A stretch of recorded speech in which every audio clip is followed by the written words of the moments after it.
This video is not lighthearted, it is not gentle, and it's definitely not what you want to hear, but it may be exactly what you need to hear right now. Have you ever noticed that no matter how hard you try to move forward, something inside always pulls you back? An invisible pattern, a feeling that there is a voice inside you that still rules, that still defines you, that still limits your every step. Well, that voice is often not yours. It has the tone of someone who should have been your first safe haven, your mother. But don't worry, this isn't about blame. Blame would be too easy. This runs much deeper. Since childhood, we have been taught to look outside ourselves and find someone to blame, to put a name and a face on our pain. And when that pain has its roots in the mother figure, a taboo is established. No one wants to touch it. No one wants to say, yes, your mother hurt you, even if she loved you, even if she did the best she could, because love does not prevent trauma. Intention does not cancel out absence. The problem isn't just what she did, it's what your mind did with it. It's the place that figure occupied inside you.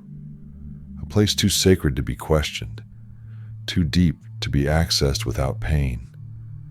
But as long as that space remains unlit, you will continue to try to resolve in the present a war that began long ago. You will continue to seek in others what was missing in her. You will continue to silently beg to be loved the way you needed to be and weren't. And this is where everything starts to change. When you have the courage to look at it without disguises, without masks of maturity, without "I'm over it" speeches. When you admit that it still hurts, that there is still a child inside you waiting to be validated, cared for, protected. But that validation, that care, and that protection will no longer come from outside, because the only person who can and should do that now is you. This video is a call to truth, a brutal but liberating truth. No one is coming to save you, and that's okay. Because maybe, deep down, it was always you who had to do that. She wasn't a saint, but she wasn't the monster you created in your memory to justify how you feel either. She was just a woman, with fears, scars, silences, and limitations. And understanding this doesn't minimize your pain. It's just naming what has long imprisoned you in resentment disguised as justice. Because the truth is that as long as you continue to wait for emotional healing that never came, you will be trapped in the echo of an absence. And that echo shapes everything: your relationships, your decisions, your self-sabotage. The truth is uncomfortable but necessary. You no longer need a mother. You need a whole you. A you who knows how to accept yourself, recognize yourself, validate yourself. Who understands that unconditional love is not demanded from the outside in. It is built from within, in the silence of emotional honesty. But how can you do that if you grew up learning to silence the pain, hide the wounds, smile even when you were bleeding inside? It all starts with an honest look. Every time you feel rejected, the question should be, who am I seeing? The real person or the ghost of an unmet childhood need? And when you feel the urge to please at any cost, to disappear in order to be accepted, to keep quiet so as not to bother anyone, maybe it's still that child begging in silence to be loved. But make no mistake, this is not weakness. This is history. A history you did not choose to begin, but one you have the chance to rewrite. Because healing is not forgetting what happened. It is no longer living as if it were still happening. It is taking the weight of the past off your shoulders. It is stopping putting others in the role of caregivers for your pain. Self-compassion is not indulgence. It is emotional responsibility. It is recognizing that you are tired of mistreating yourself in place of those who hurt you. And yes, it takes courage. courage to stop romanticizing hardship, to stop repeating the cycle of self-neglect that was taught to you as the norm. It's not about forgiving the unforgivable. It's about not perpetuating the unbearable. And when you start listening to your pain with compassion, not shame, something inside changes. The wounded child finally begins to be heard. And when they are heard, they stop screaming. And when they stop screaming, you begin to live. There is a prison that has no walls, but keeps you chained in an almost imperceptible way. The invisible loyalty to your mother's pain. It's a silent pact that you don't even remember making, but that guides decisions, relationships, and even failures. A kind of unconscious loyalty that says, if she suffered, I can't be completely happy. If she wasn't free, who am I to free myself? And this, as contradictory as it may seem, does not come from hatred. It comes from love. A sick love, but love nonetheless. Childish love that tries to fix the past by sacrificing the present. That's where the greatest danger lies. Because the more you try not to be disloyal to her pain, the more you abandon yourself. And that's what prevents you from growing. Because growing in this scenario would mean surpassing her. And surpassing her seems like betrayal, but it's exactly the opposite. Overcoming the pain she couldn't resolve is the most powerful way to honor her. Not as an act of ego, but out of respect for the life she gave you. A life that should not be used to repeat old suffering, but to create something new. How many times have you felt guilty for being happy when she wasn't? How many times have you given up on something for fear of hurting her, even if she wasn't even there? How many decisions have you made to protect her without realizing that the price was too high, your own emotional freedom? That's not love. It's a kind of psychological prison disguised as care, but it doesn't care, it binds. And the only way out is to break the pact, but not with anger, with love.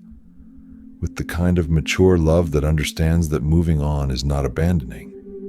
It is recognizing that her mission ends where yours begins, that her role was to give you life, not to prevent you from living it.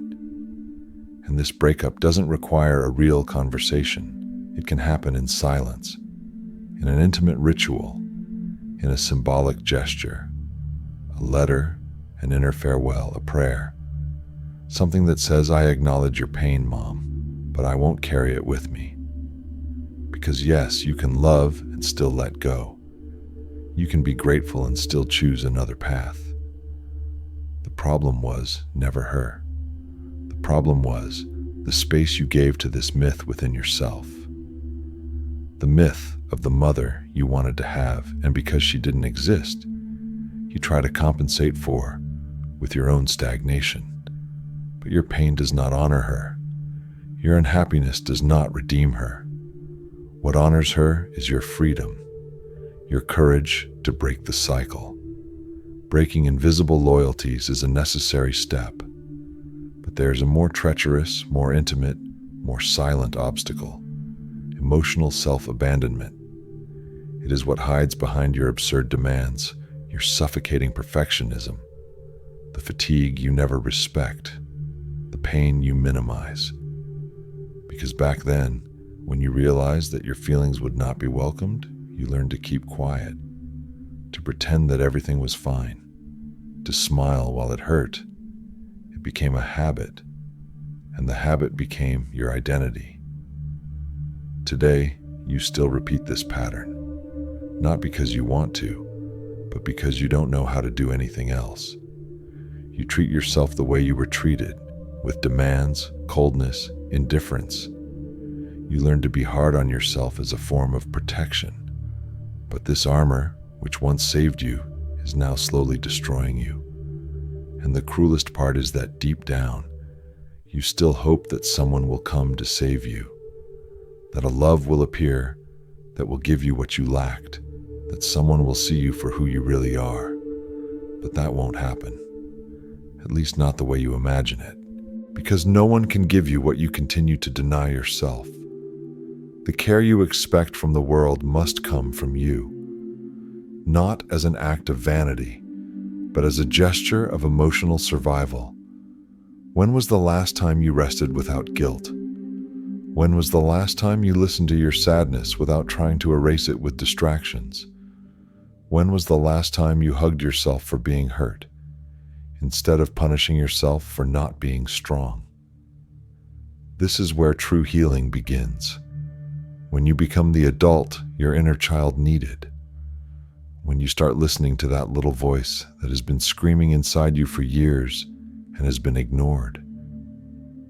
And it's not about positivity or repeating empty mantras. It's about re-educating yourself emotionally. It's about creating space to feel without shame. It's about recognizing that crying is not weakness, it's humanity. This reconstruction takes practice. At first, you will sabotage yourself. You will doubt yourself. You will want to return to your old pattern of demanding and abandoning yourself. But resist. Listen to your inner voice. Does it welcome you or punish you? If it punishes you, know this: that voice is not yours.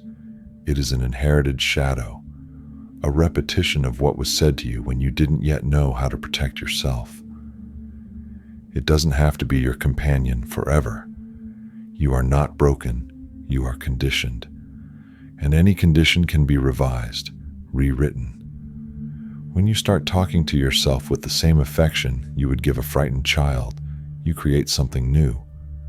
You install a new emotional structure, one that cares, respects, and sustains, one you never had but can create, and that even if it seems small, is an act of silent revolution. Carl Jung said, "What is not brought to consciousness returns as fate." And that's exactly what happens when you ignore self-neglect. It comes back as bad choices, as toxic relationships, as a feeling of emptiness, even in the midst of achievements. Pain doesn't go away when it's not looked at. It camouflages itself, and it infiltrates everything. And the most perverse thing, you believe that the problem is always outside, when in fact, it is inside, in the way you treat yourself when you most need love. You learn to be efficient, to deliver results, to take care of everything. But no one taught you to rest without guilt, to cry without shame, to embrace your vulnerability without interpreting it as weakness. That's because you grew up in an environment where demands were confused with value. And now, every time you feel fear, sadness, or exhaustion, you blame yourself, push yourself, and emotionally abuse yourself. You reproduce from within the same hostile environment that once hurt you from the outside. The cruelest part of this dynamic is that you believe you are being mature, but you're not. You are just repeating a script you were taught, that of emotional repression. Only this script comes at a high price. It turns you into your own enemy. And so, the more you abandon yourself, the more you want to be rescued. The more you wait for someone to see you, validate you, save you. But that someone does not exist, not in the idealized form. And waiting for them to come is postponing your own liberation. That's where the real turning point comes in. When you stop waiting and start acting. When you choose to treat yourself with the dignity you've always sought in others. When you consciously decide to be your own foundation. This doesn't mean you'll never need anyone again. It means not depending on others' approval to recognize yourself as worthy of affection. It means no longer putting your well-being in the hands of someone who may leave. This change starts with the simplest gestures. Don't push yourself when you're exhausted. Don't judge yourself when you're vulnerable. Don't compare yourself when you're insecure. And yes, it seems like little, but it's these details that build a new internal narrative, a new model of care. begin to cultivate a relationship with yourself based on listening, not demands, on presence, not punishment. You don't need to know everything right now. You don't need to always be right. But you do need to at least stop hurting yourself in the name of voices that aren't even yours. That's self-respect. That's real self-love. And when it's born out of healed pain, not an inflated ego, it becomes a silent but unshakable force, one that sustains, it protects, it guides. The love that was missing can now come from you. And when this process is finally complete, or rather, when it truly begins, you don't feel enlightened, you feel silence. A new, clean, almost strange silence, because there is no more inherited noise, no constant need to explain yourself. For the first time, you hear yourself, and in that moment, everything changes. Not because the pain is gone, but because you have stopped running from it. The wounds remain, but now you carry them with awareness, and that changes everything. You finally understand why you never felt whole, why peace always seemed so far away. It was because you were inhabited by voices that were not your own. You reacted to pain that did not originate from you. You carried guilt that did not belong to you. Now those chains are broken, and what remains is yours. Your identity, your voice, your story, for the first time lived from the inside out. This is emotional maturity, not the kind that demands absolute control, but the kind that embraces chaos with tenderness. You no longer live to compensate for the past. You live to create a worthy present, a space where broken parts and wise parts coexist, where the wounded child is cared for by the awakened adult, where you choose every day not to repeat what hurt you, because now you know. True power is not in protecting yourself from pain. It is in transforming it, and this is where I extend an invitation to you. If this journey spoke to you, if you felt something inside change, interact. Comment, like, share. This isn't about numbers, it's about reach. The algorithm has changed. It only shows this type of content to those who interact. And maybe someone right now needs to hear exactly what you heard. And if this has touched your heart in any way, please consider supporting this channel. Any amount, no matter how small, keeps this mission alive. After all, as we said here, the love you didn't receive can now come from you.